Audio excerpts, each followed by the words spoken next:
Okay, I'm very pleased to be here today on behalf of the Scottish Government and to tell you some of the things that we've been doing to bring together health and social care in Scotland. This is a journey that we've been on, and I'll say a bit about that as I go along. But there are so many dimensions to this and so many facets of this that there is only so much that I'll be able to touch on in my talk today. But I'm pleased to be here to be able to share our experience. Just check the slides there. Okay.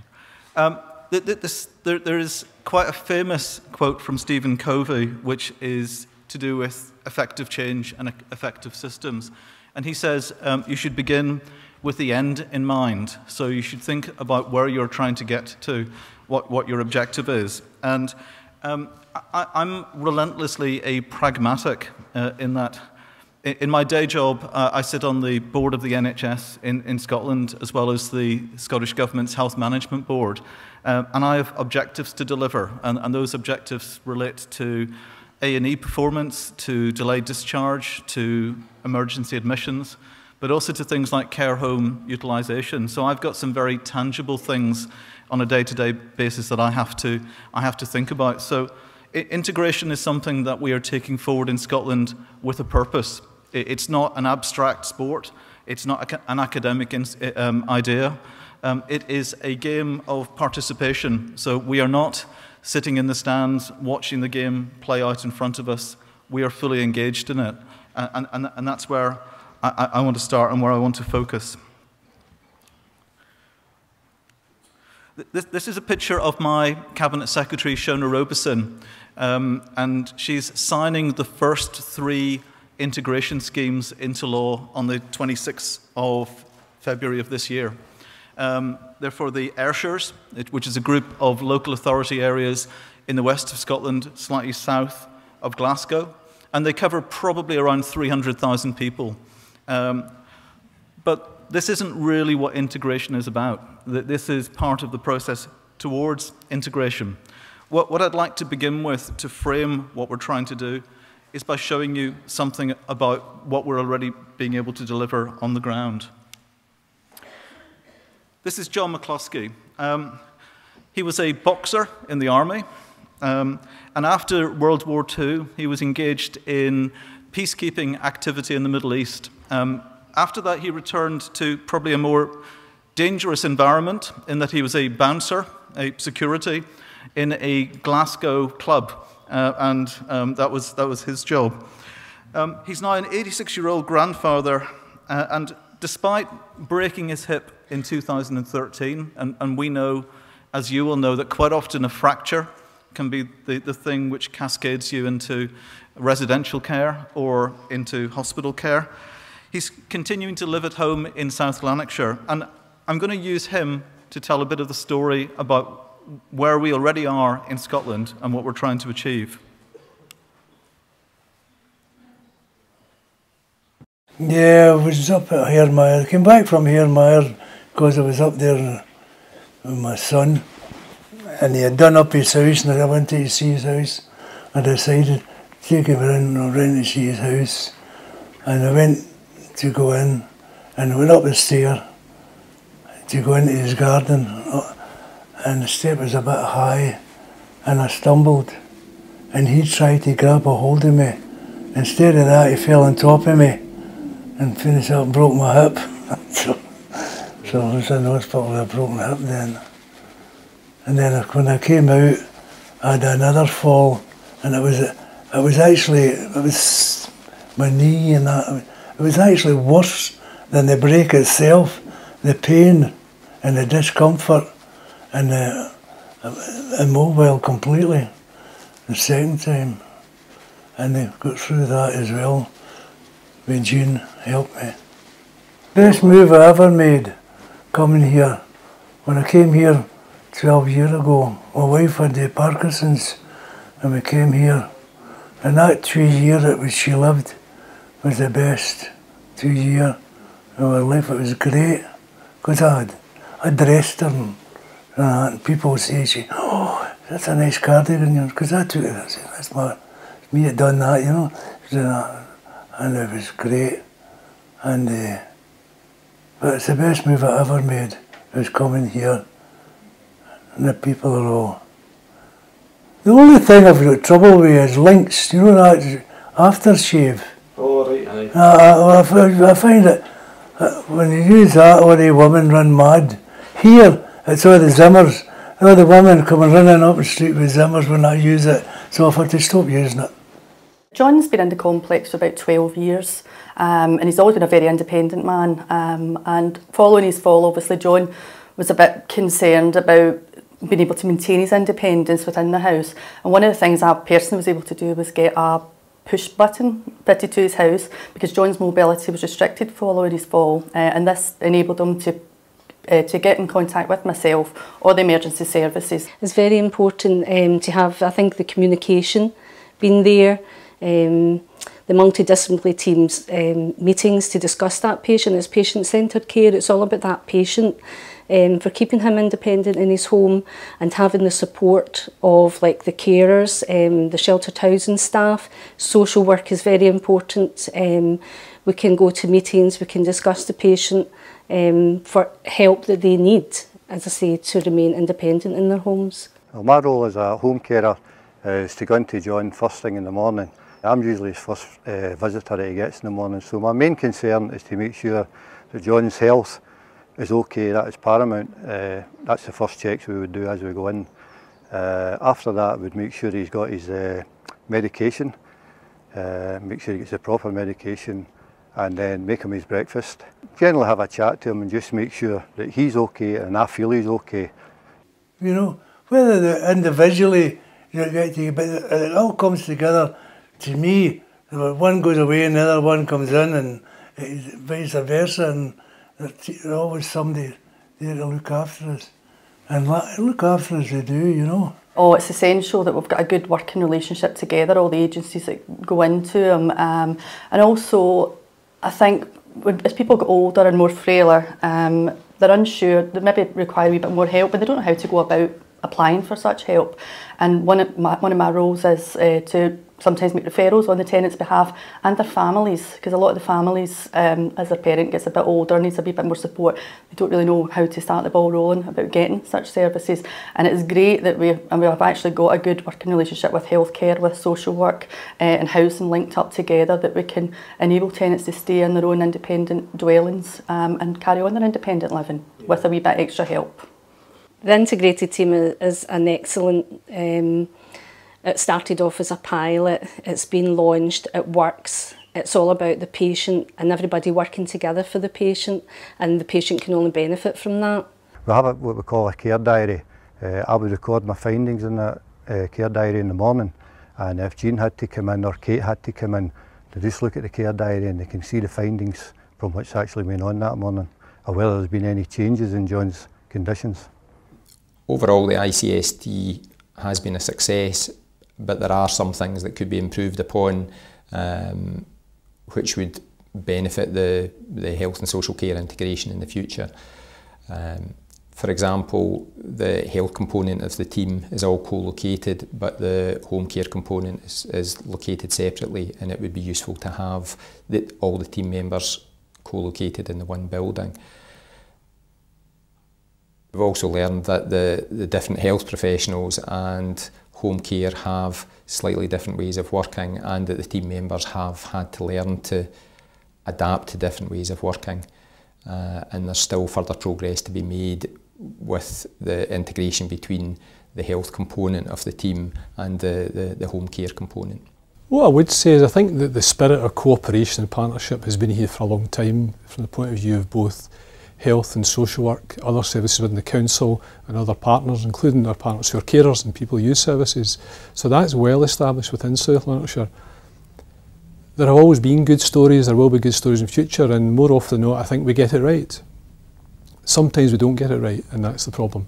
And we need to build a confidence that by changing the way in which we actually work together, that collaboration becoming more formalised, that we take staff with us, there isn't a threat to them, that we need to build their confidence to know that the future will be positive, that there are things that we can design, redesign and put in place that will get the best use of their time, their expertise and their professionalism.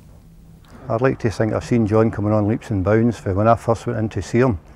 John's a kind of proud man, and he's not the type of guy it takes to people coming in for care to look after him. He likes to look after himself. But with our team, it's all about supporting his independence. So we go in there and we support his independence as much as we possibly can, let him do as much as he possibly can himself, and that makes him feel a good part of the community himself, and he's managing himself. So that gives us great satisfaction to see coming from down where he's been down and he's back up to where he should be again, and managing to look after himself to, I would say, at least 85–90%. I must honestly be quite honest that the help I've had has been immense, and I've never met a worker. I've asked them all, and every one of them said they liked their job, and they proved it because they've been great. They're a gift from God for the older people.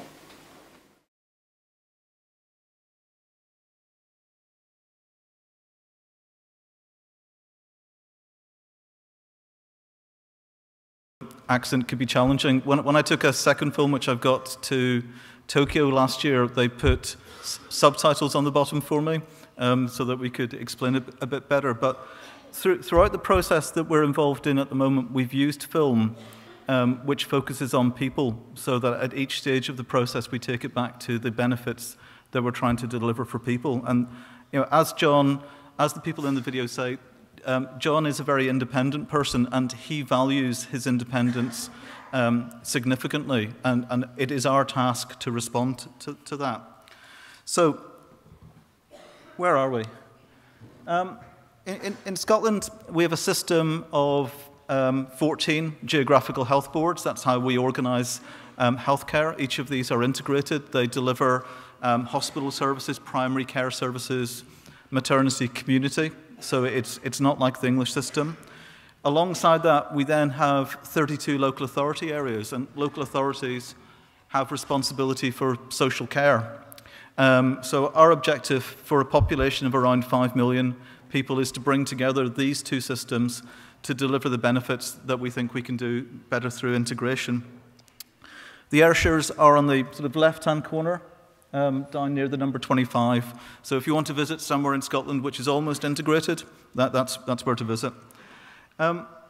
Integration isn't a new idea in Scotland, though. We are here in 2015 at a particular point in the process. And if we look at what we've seen over recent years, we can go through, and I've just started in 2000, I could have started in 1990, because for a long time we've seen that this is the challenge. I'm sure you've seen this is the challenge for a long time, and we've had different initiatives. So we have Joint Futures in 2000, which is about strategic engagement. It's people talking to people. We have the Community Care Act in 2002, which allows health boards to do local government functions, or local government to do health board functions. So it takes the idea, you could simplify it just by giving it to one organisation. The 2004 legislation, it created new committees of health boards which were meant to engage with local government. And the review that we had of them showed that in some areas people had used that flexibility, but it hadn't really taken the change forward. We had a programme in 2011 which began to frame broader governmental objectives in terms of integrated outcomes, looking across systems. And we supported that with additional money going into the system for partnerships to spend. And it would be easy to present what we've done before as failures, but from each of these bits of the process have been developmental. They've illustrated some progress. They've also demonstrated some of the challenges, and they become the basis in which we are building the current process that we're engaged in. It means that most people in Scotland, and we've been fortunate in that we haven't had a lot of senior officer or senior clinician turnover, so people tend to stay in the jobs that they're in for long periods of time.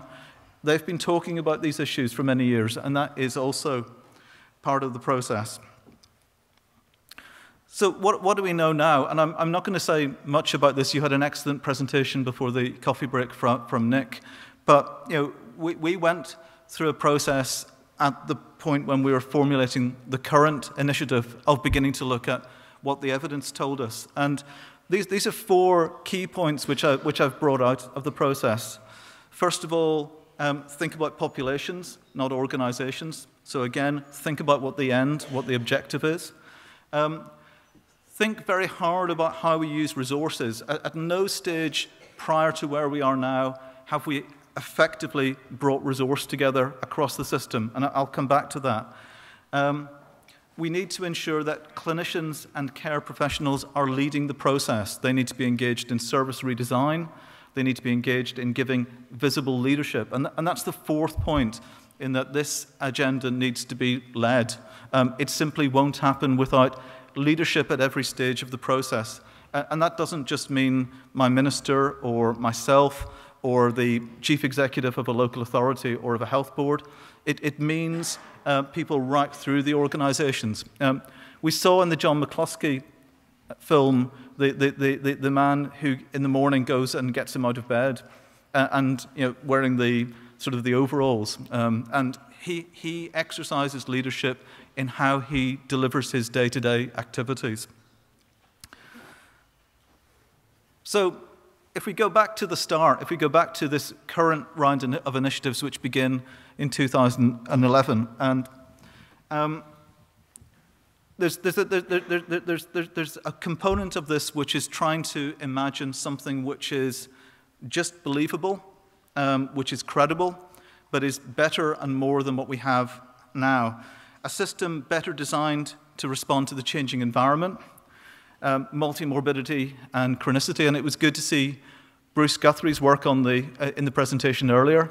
It's challenging work, but because it actually tells us that in Scotland there are more people under 65 living with chronic conditions than over 65, and there are more people under 65 living with multi-morbidity than over 65. So increasingly, chronicity and multi-morbidity are issues that we face from mid-40s through to 65.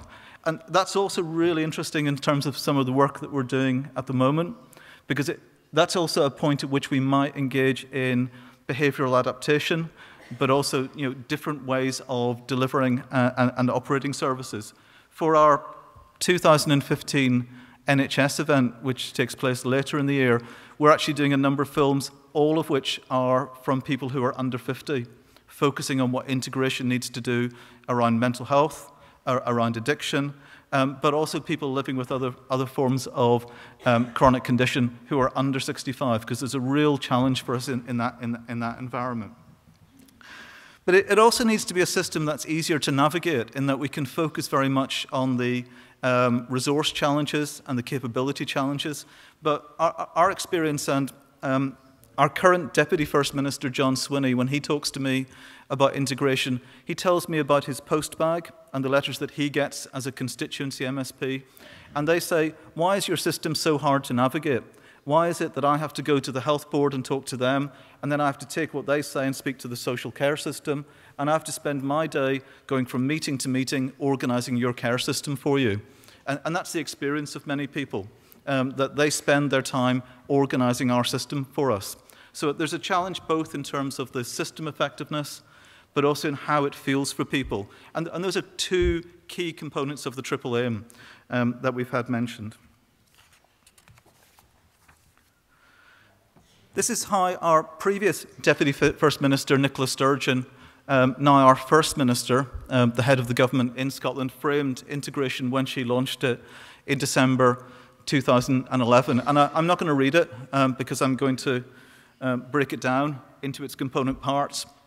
She set out the programme of activity that we were engaged in, came down to these 4 ideas, these 4 things that we would do. First of all, that we would think about the system from the perspective of the individual, and that is a key element for us. At each stage of the discussion, we will take the discussion back to the individual and their experience of the system, including family members. Secondly, we will create systems where our governance and accountability arrangements reflect that. So it will no longer, or should no longer, be possible for organisations to push challenges to other organisations, that we will hold them to account collectively. Thirdly, we will use money to support outcomes, not to support organizations. And this is interesting because everybody agrees with this, but it is remarkably hard to do in practice. And finally, we will ensure that through the process we build in clinical and professional leadership. So learning from the evidence and taking that into practice. If we were to boil this down to a single principle, it would be this principle which comes from the Christie Commission, which looked into public service reform in 2011, and it took it back to this idea that effective services must be designed with and for people and communities, not delivered top-down for administrative convenience. So a whole new way of thinking about how we deliver health and social care. And if we go back to the learning from the previous 15 years, in 2000, when we were looking at joint futures, that wasn't part of the dynamic, that wasn't part of the story. A lot of this has come from particular components, particular groups within the integration space, so mental health, learning disability, particularly and increasingly dementia. People in those areas saying that we want to be part of the design process for how you develop services. So this is a new world. It was really heartening in the opening remarks to hear discussion of rights, because rights is now a strong dynamic as well in the Scottish discussion about integration. And so it shows that these elements of engaged, participative solidarity, again, a really strong word to hear in the opening remarks this morning, are part of how we take this forward. So what was the process like? And I'm not going to do much on this, partly because any process will be different. I could have done 25 slides on how we took this through Parliament. I could have done the nuts and bolts of that. And your system will be different. But in terms of some of the key elements, behind these bits of administrative process, you must imagine that each stage, what we were doing is renegotiating relationships between organizations, renegotiating how we organize power, because a lot of this is discussions about power.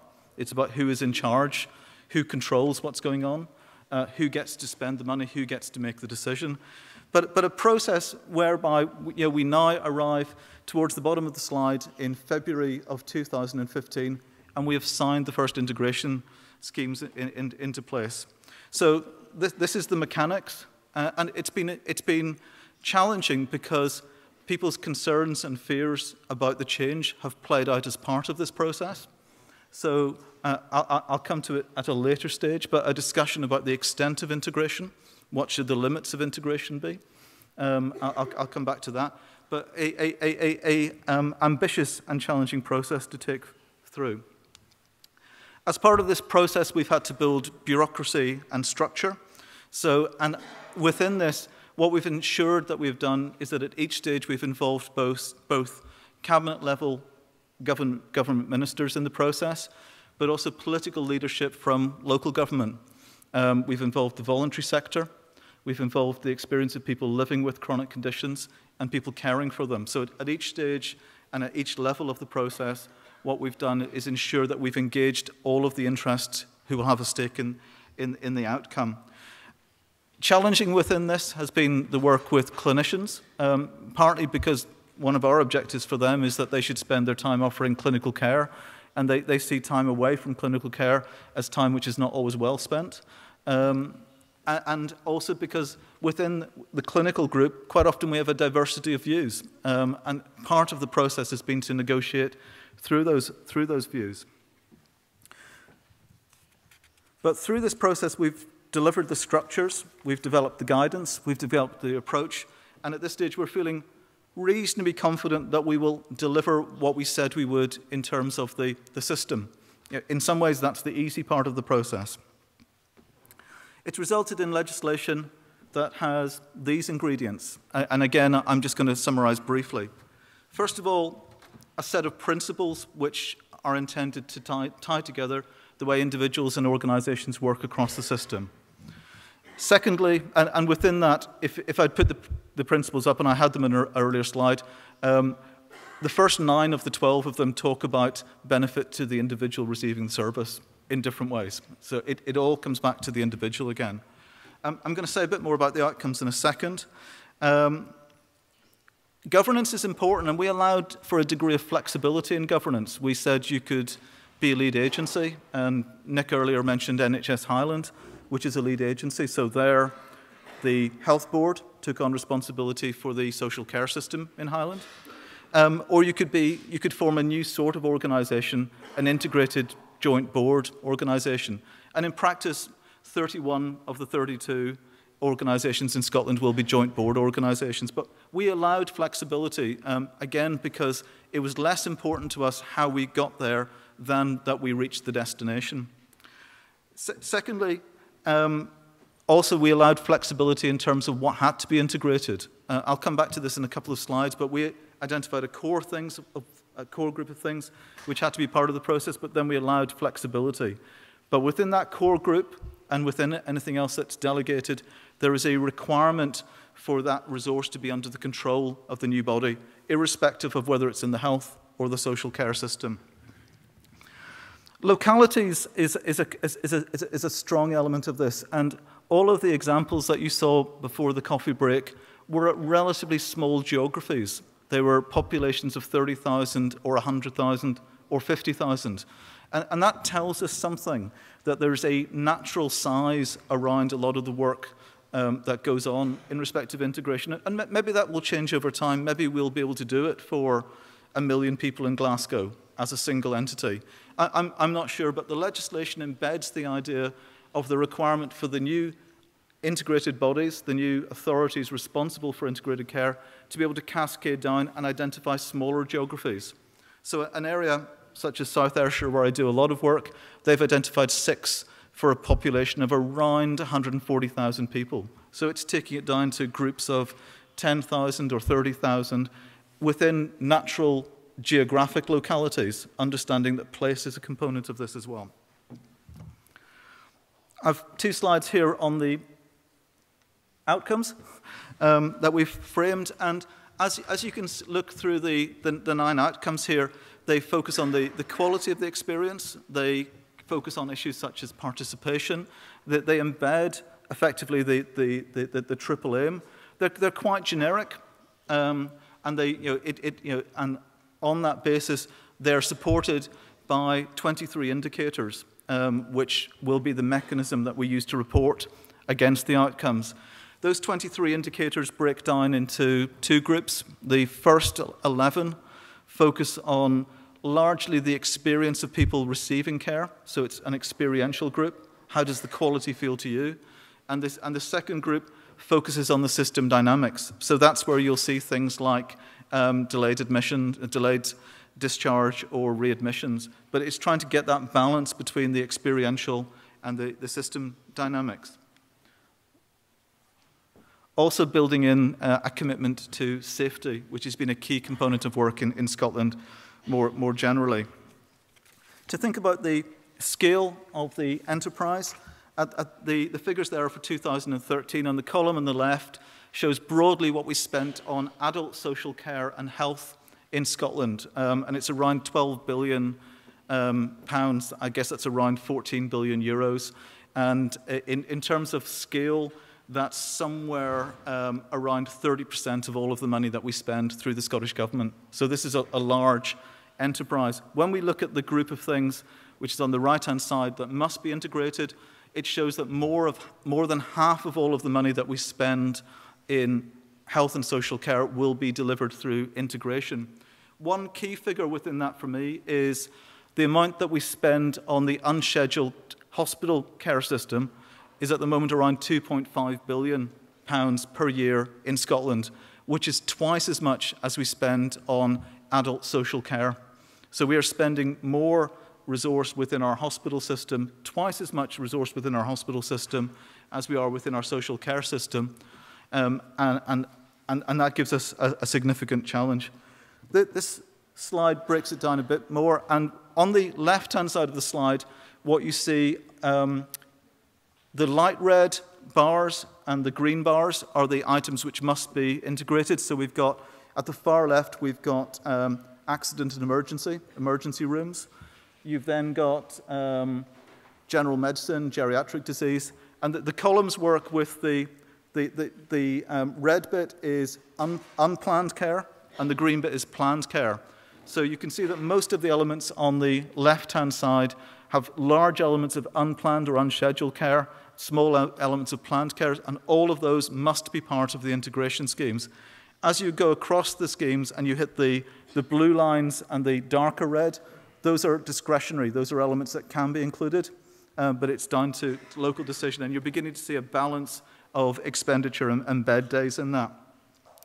One of the key arguments that we had during 2014, and this comes back to some of the challenges and accountability issues, was should accident and emergency be included inside integration? And the strong pressure that we had from many of our NHS colleagues was that if we included it within this integration space, they would lose control of it. And if they lost control of it, then we didn't know what would happen. I've just gone through quite a difficult winter in Scotland where there were times when it was difficult to assess that we were in control of accident and emergency. And that's quite a difficult thing to say, but in the absence of making the whole system work, we will not be able to tell a story about exercising that degree of control and governance. So, where are we? I'm going to offer some quick reflections, and if I'm quick, I'm going to show you another film. In terms of my experience, particularly over the last 6 or 7 months, and I've been involved in integration since 2011 as part of the broader management team involved in the work. People understand that it's about outcomes, but when they come and talk to me, they often talk to me about structure. And it's difficult to distinguish and make the change from understanding the broader objective and the day-to-day challenges of what am I responsible for. So that's something which we have to continue to return to. The second point, I think, is very important. Everybody wants change, but they would like the system around them to change so that they can continue to do what they do.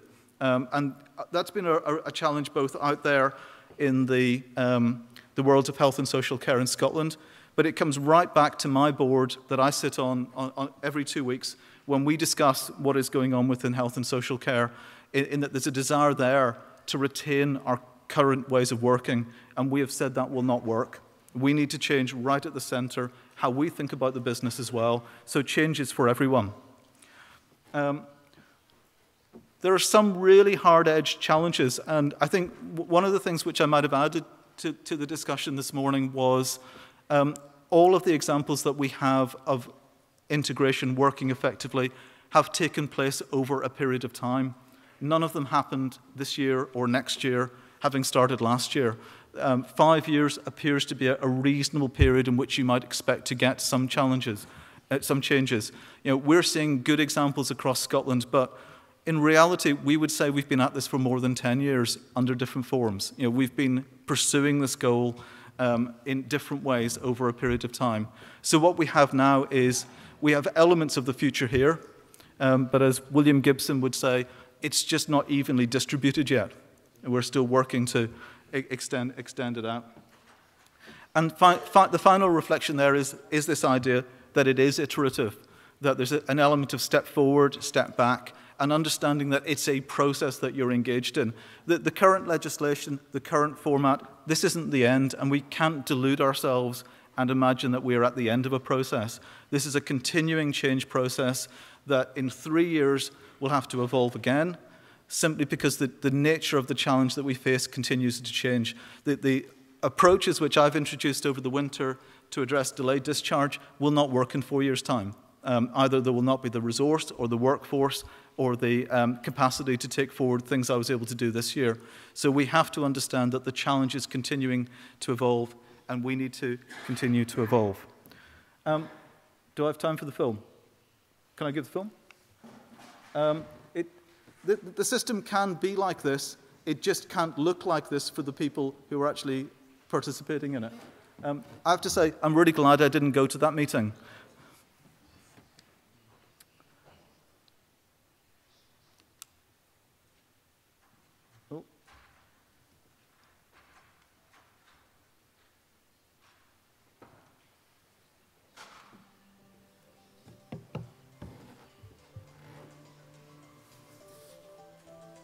Julie was diagnosed in 2009, but she had this illness for 2 years beforehand, I think, and I ignored it because it was just stupid.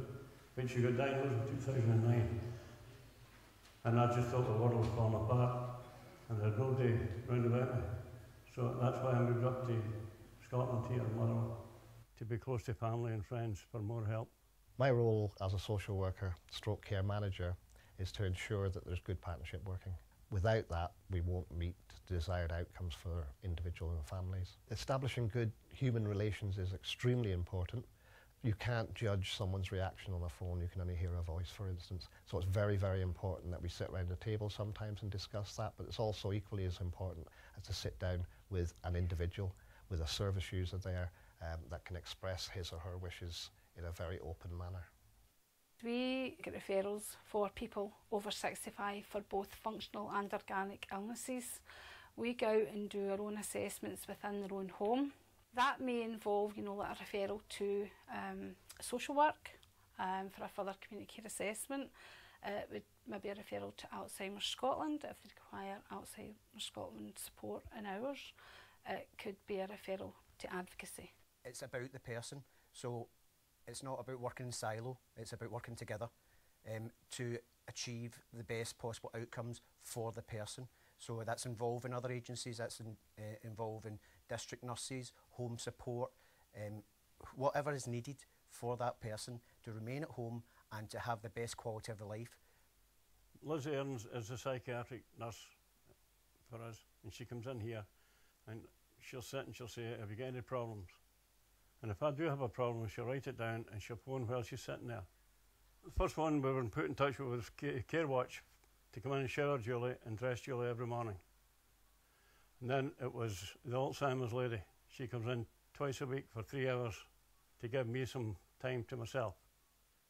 Matt, if he's troubled and he'll ask me questions that he might not feel comfortable asking family members, so it's good to have an outsider to have a chat, reassure him and letting him know that he's important just as much as Julie is, and to reassure him that everything's working well. And then we were put in touch with cafes that Julie goes to. It's the Per Park Dementia Cafe. You go in there and you can speak to a lawyer, a doctor, a benefits maximiser, if you need any information at all. We recognise the work of the unpaid carer and how difficult that is for them. So part of my role would be to see if there's any supports we can then provide for the carer. If it's linked them into the Princess Royal Trust, Carers Together, we do that. We look at the carer's journey as well. And it's essential that we do that from the point we start working with the person. The care is just as crucial to the overall support as. I'm going to stop it there just to make a couple of remarks and finish under the 40 minutes. A couple of things were really interesting to us about this work. You don't see his wife at any point in the film because there were issues that we had around consent in terms of using her image. And in the end, we decided we probably didn't want to use her image anyway. But when we met her, I was really quite surprised at the degree of her illness, in that she was the sort of person who I would have expected to have been in an institutional setting. But what Matt there said was, and the reason why he came back to Scotland to be close to family, not just because of the excellent services that we have, was he wanted to be able to continue to care for his wife himself, and that was his choice. So it's a really strong example of how we're able to work with people to enable them to deliver their personal objectives, but in a way which also works for the system. And again, it comes back to personal stories, which is ultimately what integration is about. We're all bureaucrats or clinicians or academics, but at the end of the day, this comes back to what integration means for people. To conclude, that this is a remarkably challenging area of work, and I've done some difficult things in my time, but this one is quite hard. you know, I'm very pleased to be here to be able to talk to you and encourage you on this journey. There is great potential, but there are challenges, and I'm glad to be able to offer, on behalf of the Scottish Government, solidarity with you here today. So thank you for listening.